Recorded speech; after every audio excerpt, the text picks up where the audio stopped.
Olá, este é o programa Segurança Pública em Debate, uma realização da Associação Nacional dos Delegados de Polícia Federal Regional São Paulo, do Sindicato dos Delegados de Polícia Federal do Estado de São Paulo, do Sindicato dos Delegados de Polícia do Estado de São Paulo e da Associação dos Delegados de Polícia do Estado de São Paulo.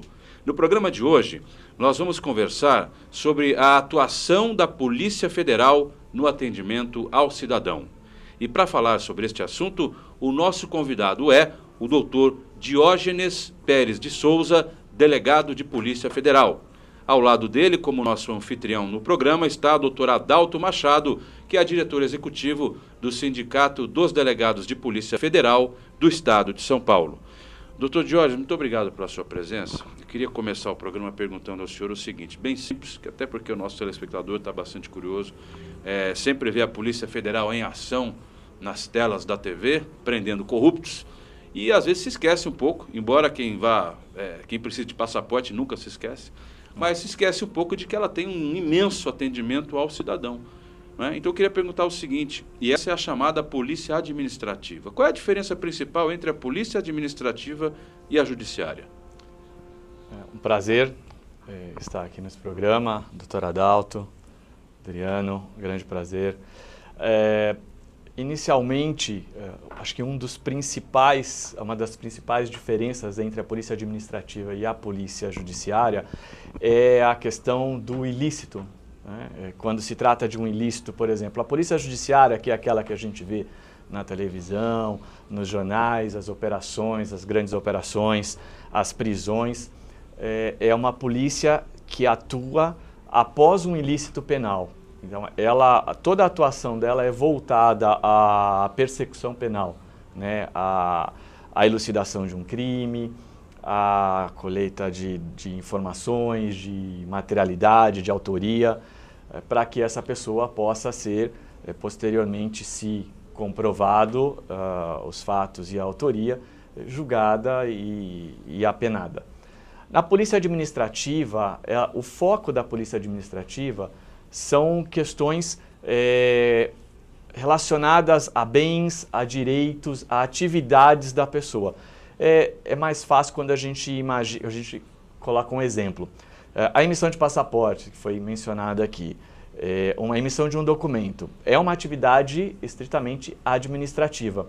Obviamente que dessa atividade a gente pode ter uma consequência penal, no caso, por exemplo, se alguém apresenta um documento falso, né, e isso acontece, as pessoas muitas vezes, para burlar a lei, para burlar um impedimento que ela tenha, por exemplo, às vezes elas se utilizam de documentos ou de declarações falsas e aí nós temos um ilícito penal. Além da questão administrativa, o indeferimento do documento ou, em alguns casos, sanções como multas, por exemplo, ou impedimentos, você tem aí um desdobramento penal e a gente cai para a polícia judiciária. Então elas podem andar decorrente do mesmo fato, elas podem correr paralelo ou separados conforme a natureza do ilícito. É importante notar que o ilícito é o quê? É ser contrário à lei. Então você tem que ver naquela sociedade se aquela contrariedade à lei ela é criminal ou não, ou seja, se vai ter um processo criminal ou não, se ela é um crime que está sendo violado. Por exemplo, o cidadão que avança um sinal vermelho, ele está cometendo um ilícito, uma vez está previsto na lei que né, não pode ultrapassar o farol vermelho. Mas a sociedade julga que esse fato por si só não tem aquela relevância penal. Porque qual que é o direito penal? São direitos que tutelam os bens jurídicos, a ofensa aos bens jurídicos são mais gravosas, são mais graves. É esse que o direito penal vai socorrer. Então a gente fala que o direito penal é a última ratio. Quando os demais direitos não foram suficientes para coibir aquela ação, né? Aí entra o direito penal. E como o Dr. Jorge bem pontuou, às vezes um ilícito ele pode ser apenas administrativo, ou ele pode ser um ilícito administrativo e penal. Então ele vai, inclusive, o infrator aí pode sofrer duas sanções, né? Tanto no âmbito administrativo quanto no âmbito criminal. A gente tem um exemplo claro disso, dizendo em questão de trânsito, no caso da pessoa que ela está dirigindo, por exemplo, embriagado. Então, existem 2 desdobramentos, um administrativo em relação à carta de motorista, a habilitação, né? A multa, a apreensão do veículo, tudo isso é um caráter administrativo desse ilícito. A perda da CNH, etc. Exatamente, a pessoa vai ter um processo administrativo, então isso corre numa seara administrativa, de polícia administrativa. Da mesma forma, disso decorre um ilícito penal, é um crime previsto em lei, então você vai ter também um desdobramento penal se tudo comprovado, no final do processo vai ser combinada uma pena, né, às vezes de prisão ao indivíduo. Deixa eu perguntar uma coisa ao senhor, eu sei que o senhor já implicitamente já mencionou isso na sua primeira fala, mas por que, ou melhor, para que existe a polícia administrativa? Qual é a função precípua dela? Eu acho que a gente tem que, antes de falar do polícia administrativa, falar do poder de polícia, né? Que é o poder da administração, falando de maneira geral, é o poder da administração de limitar, de disciplinar interesses, atividades, liberdade, né, das pessoas. Então, quando o Estado ele disciplina, ele coloca leis, ele está exercendo o poder de polícia dele, né?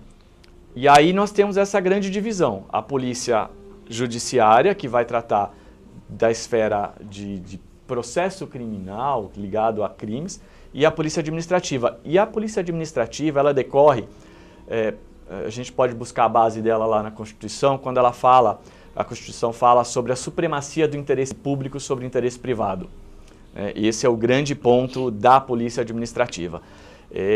O Estado, até por uma questão de convivência, de disciplina, de normas, de manutenção da paz social, é preciso que o exercício dos direitos, isso na esfera privada mesmo, nos direitos dos cidadãos, seja de alguma maneira regrada, disciplinada, para que isso não influencie e não, vamos dizer assim, afete o direito de outros cidadãos. Aquela máxima do meu direito termina onde começa o seu, mais ou menos isso, né?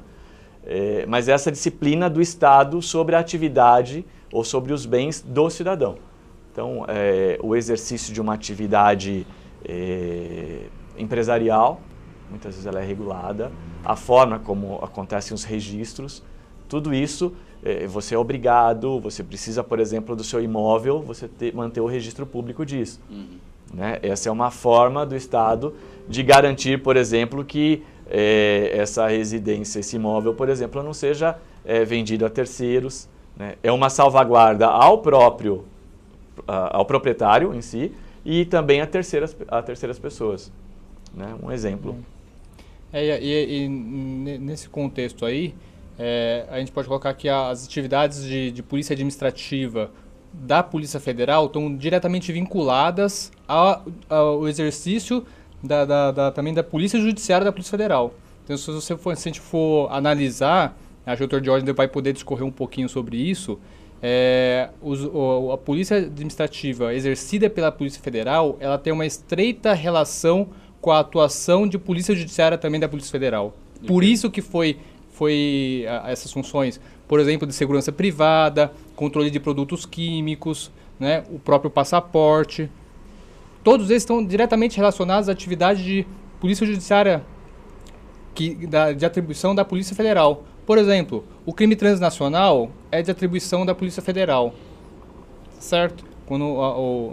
E aí, por isso que, então, essa parte do passaporte e controle migratório também está com a Polícia Federal.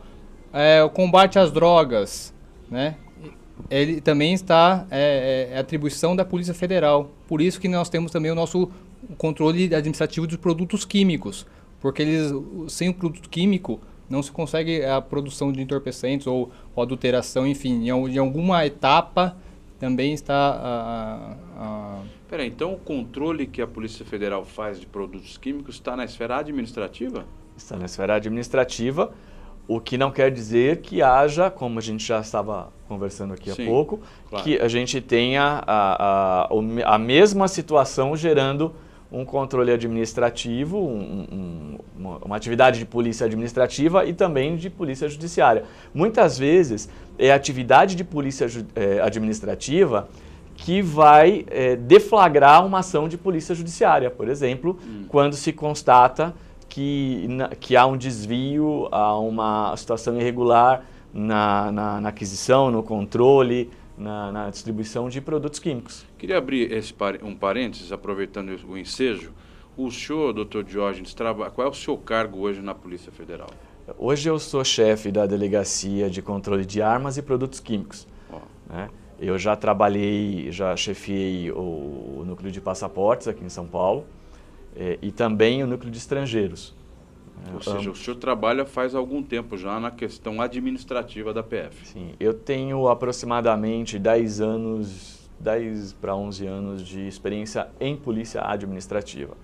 Acho que o telespectador aqui tá tendo a honra de, acho que no estado de São Paulo, conversar com a pessoa que mais conhece de polícia administrativa aqui da Polícia Federal. Por isso que a gente chamou ele, então. Com certeza. Deixa eu perguntar uma coisa, doutor. O senhor trabalha hoje com armas e produtos químicos, não é? A gente tem um minuto, mas só dá uma ideia para o telespectador exatamente. O produto químico a gente já entendeu mais ou menos. Há um controle, seria um controle? O termo exato é esse? Uma fiscalização. Os produtos são controlados, né? Que produtos, por exemplo? São produtos que normalmente são produtos que estão ligados ao refino de entorpecentes. O éter, por exemplo? Sim. Sim. Existe uma gama de produtos, isso é definido em portarias. Interessante isso. A Polícia Administrativa, ela segue uma das coisas, né, óbvio, como toda atividade estatal, o princípio da legalidade. Então, o que é controlado, existe um normativo que diz. Como é controlado, existe um normativo que diz. O Estado, ele sempre age dentro do princípio da legalidade estrita.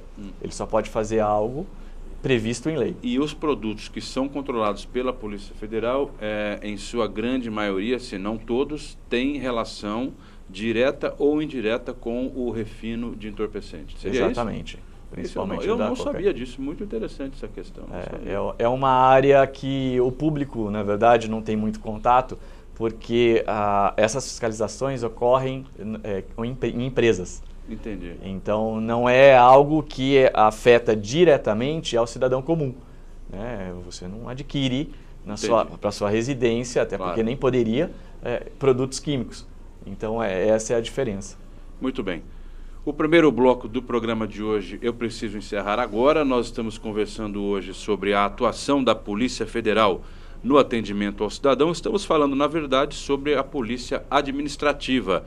Este é o primeiro bloco do programa de hoje. Segundo bloco já. Não saia daí.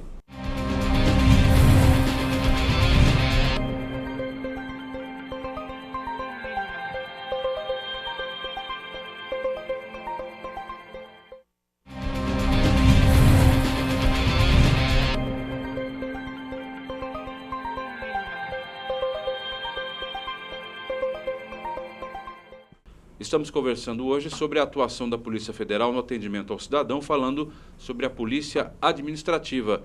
Nosso convidado é o delegado federal Diógenes Pérez de Souza e nosso anfitrião é Dr. Adalto Machado, delegado federal, diretor executivo do Sindicato dos Delegados de Polícia Federal do Estado de São Paulo. Doutor Diógenes, não deu tempo de falar no final do bloco passado, mas eu vou perguntar porque achei bastante interessante.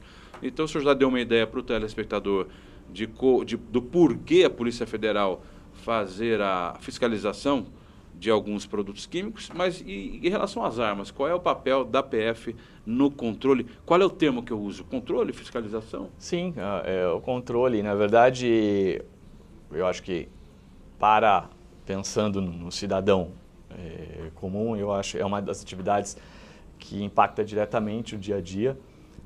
Então, nós temos, em relação às armas, nós temos duas grandes linhas, que uma é a que é controlada pelo Exército e é administrada pelo Exército, que é a questão do colecionador, do atirador esportivo, né, do caçador.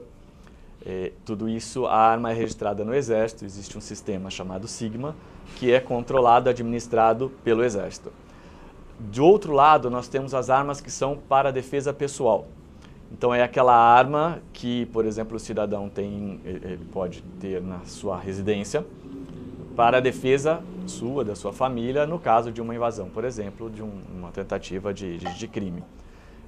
Mas o intuito dessa arma é estritamente a defesa pessoal. Não é uma arma para atirador esportivo, não é arma para ir ficar atirando no stand, é uma arma para manutenção na sua residência. E outro ponto é a questão do porte de arma, né? Que é algo, em geral, em tese, proibido por lei.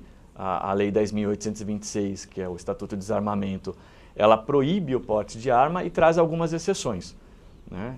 E aí, dentro dessas exceções, é que a Polícia Federal defere para o cidadão comum, dentro de determinadas comprovações, tudo isso previsto em lei, o porte de arma. Então, esse porte é uma atividade de polícia administrativa.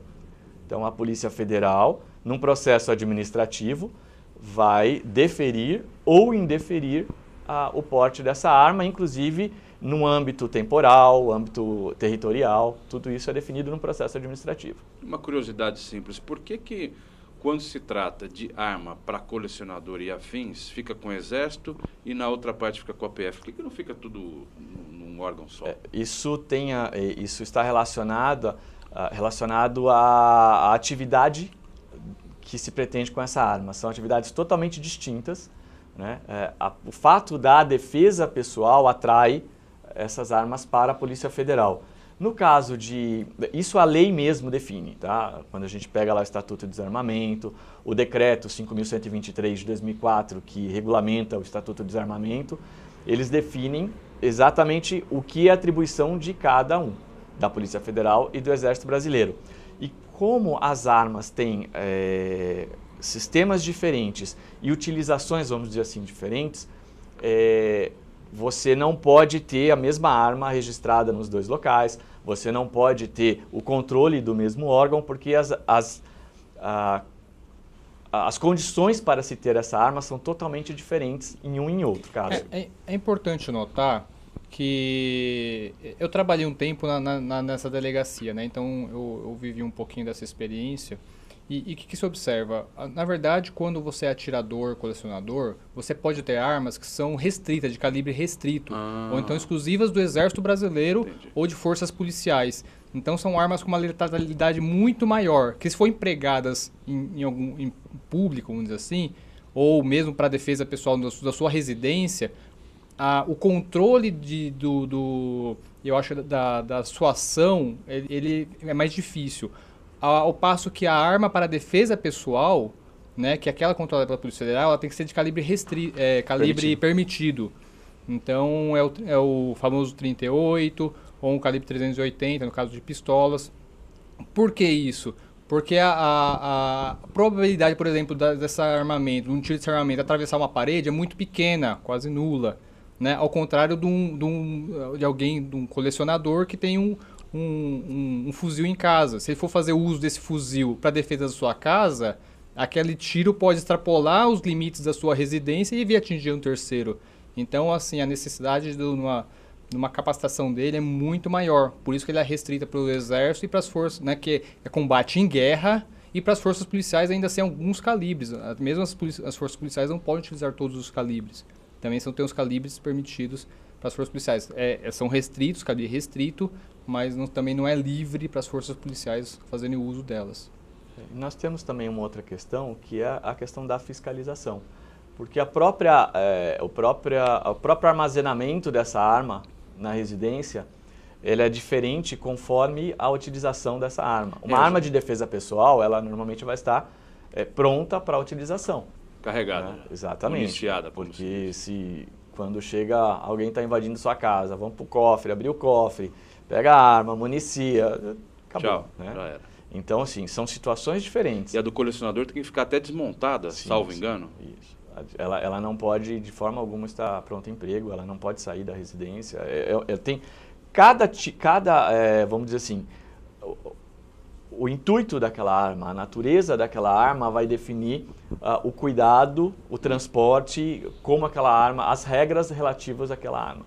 Então, para ser simples, por exemplo, supondo que eu queira comprar uma arma para treinar tiro, né, e também queira solicitar um porte à Polícia Federal para a defesa pessoal, eu próprio tenho que fazer uma coisa no Exército e a outra coisa na PF. E são duas armas diferentes. Sim, entendi. São duas armas diferentes. É importante observar a palavra, né? Você falou porte. O porte é você ter autorização de você transitar com essa arma. É coisa de lei que não sabe. Na verdade, quando você se refere a que fica em casa, é posse. Posse de arma, que é o registro, tem o registro da arma. Que é para defesa. Importante que para adquirir essa arma, aproveitar para o momento, para adquirir uma arma, é necessária uma autorização prévia da Polícia Federal. Então eu não posso ir numa loja, eu não posso, de repente, alguém que tem uma arma registrada vai me vender essa arma. A própria venda de arma entre particulares, né, ela necessita de autorização prévia da Polícia Federal. Né?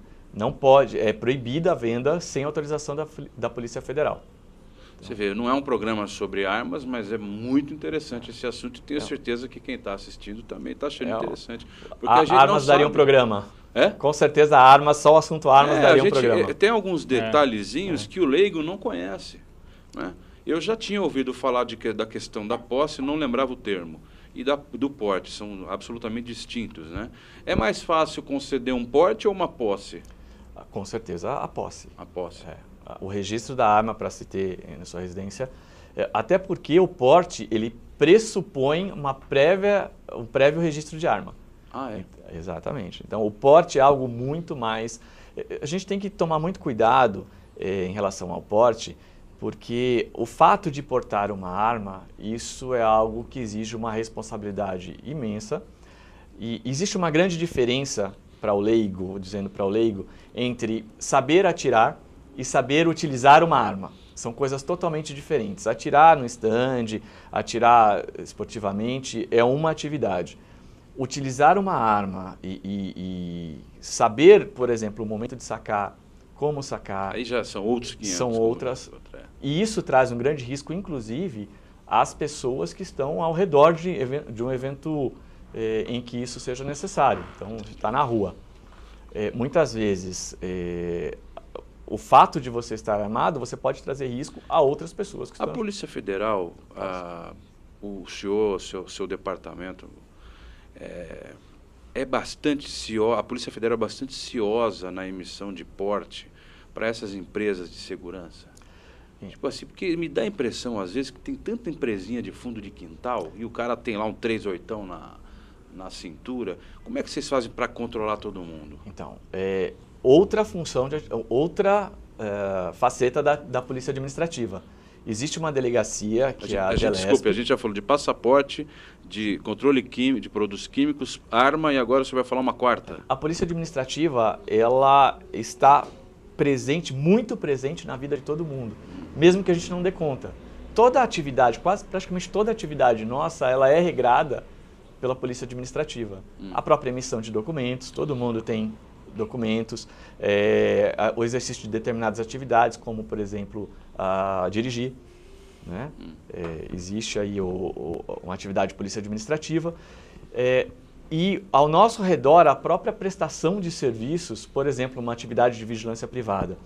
A empresa ela precisa ter uma série de autorizações, de comprovar, por exemplo, a capacidade dela de selecionar os próprios vigilantes. Esses vigilantes passam por treinamentos, passam por avaliações psicológicas, inclusive. A PF que faz a avaliação? Não, a Polícia Federal controla isso. Tá. Então, isso controla também quem avalia. Porque o psicólogo que vai fazer essa avaliação, tanto dos vigilantes quanto do cidadão que pretende comprar uma arma para ter na sua residência, esse psicólogo tem que ser credenciado na Polícia Federal.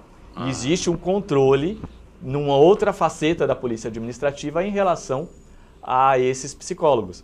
Então, eles têm que ser credenciados, eles têm que comprovar aptidão para a aplicação dos testes que envolvem esse tipo de atividade. O próprio local de atividade, de exercício de atividade deles é controlado pela Polícia Federal, ele tem que ser aprovado, é fiscalizado. E no caso de alguma irregularidade, eles são descredenciados. Entendi. Então, a Polícia Administrativa, ela está no dia a dia nosso de uma maneira muito intensa. Doutor Adalto, daí isso já engrena uma segunda por causa do livro. Tá bom. Você teve essa preocupação, né, de empresas de fundo de quintal, mas a Polícia Federal tem muito cuidado sobre isso, sim. Né? Essas empresas de segurança privada, há um controle muito rígido quanto a elas. Acho que, salvo engano, anualmente elas são submetidas, são fiscalizadas, é verificado o patrimônio dela, as armas que ela tem, a localização. Então, é um controle bem rígido sobre isso, sim. Né? Então, por mais que a empresa seja de pequeno porte, pode ter certeza que a Polícia Federal está lá olhando, verificando se ela atende os requisitos mínimos sob pena de descredenciamento. Se ela não atingir os requisitos, assim, inclusive aqueles funcionários que estão portando esse armamento, eles passam por um rigoroso teste, né, um curso, né, diferente do que do curso exigido para você ter, por exemplo, uma arma em casa. É bem mais rigoroso. Também tem curso para ter posse? Tem curso, alguma coisa assim? Para o cidadão, o cidadão que pretende ter uma arma, ele vai passar por um curso de tiro, ele tem que comprovar que ele tem aptidão técnica para atirar. Então existe um instrutor credenciado pela Polícia Federal, um profissional também, que vai aplicar um teste normatizado para isso. O doutor Adalto tem um livro para falar sobre, mas eu já queria deixar aqui no ar, tá, o convite para o senhor voltar para a gente falar um programa sobre arma. Perfeito. Porque eu vi que a gente tem muita coisa para falar, foi muito interessante, mas acho que dá um programa inteiro, né? Doutor Adalto, senhor? Não, na verdade, eu aproveitar a oportunidade de presentear aqui o Dr. Diógenes com um livro da série lá dos colegas que organizam, capitaneados pelo Sindicato dos Delegados de Polícia Federal do Rio de Janeiro, né? A Associação dos Delegados de Polícia Federal apoia isso aqui, contribui também, que dá uma visão da doutrina, né? Das questões jurídicas, da visão do delegado de polícia, né? Que normalmente tem muita visão do advogado, né? Às vezes do magistrado, e percebendo essa ausência, essa necessidade, né? Foi lançada essa coleção. Eu trouxe aqui o segundo livro dessa coleção, ainda está no 7º, né? Mas é porque eu achei esse tema aqui bem interessante para presentear aqui o nosso convidado, o Dr. Diógenes. Então, assim, temas processuais penais da atualidade. Muito obrigado. Muito bom. Senhores, eu preciso encerrar o programa. Agradeço, a gente falou bastante. Né? Infelizmente, vamos fazer mais um sobre arma. Dr. Diógenes Pérez de Souza, nosso convidado, queria agradecê-lo, Dr. Adalto Machado também. Este foi o programa Segurança Pública em Debate. Nós conversamos hoje sobre a atuação da Polícia Federal no atendimento ao cidadão. A você que nos acompanhou até aqui, o meu muito obrigado e até a próxima.